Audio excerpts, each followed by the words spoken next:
হান্নার কোনো সন্তান ছিল না বলে তার মনে ভারী দুঃখ ছিল।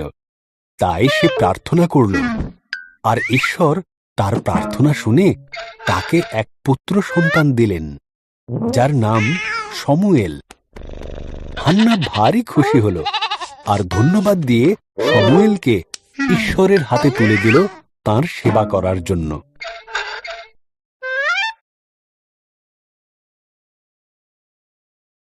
হান্না তার ছোট শিশুপুত্রকে এলি নামে এক বৃদ্ধ যাজকের কাছে মন্দিরে রেখে এলো।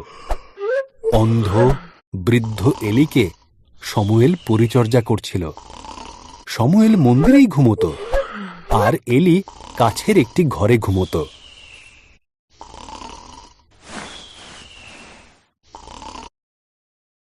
এক রাতে শমূয়েল শুনতে পেল কেউ যেন তার নাম ধরে ডাকছে। সে ঘুম ভেঙে উঠে ছুটে গেল এলির কাছে, বলল, এই তো আমি। এলি বলল, আমি তো তোমায় ডাকিনি, যাও ঘুমোতে যাও।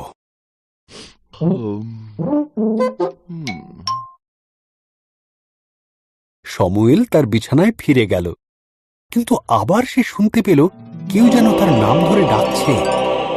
ফের সে ছুটে গেল এলির কাছে, বলল, এই যে আমি। ঘুম জড়ানো গলায় এলি বললেন, আমি তোমায় ডাকিনি, যাও তুমি শুতে যাও।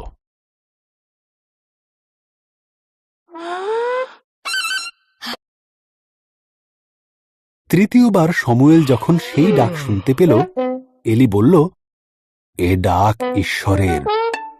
যদি তিনি আবার ডাক দেন, বলবে, বলুন প্রভু, আপনার সেবক শুনছে। শমূয়েল তাই করল।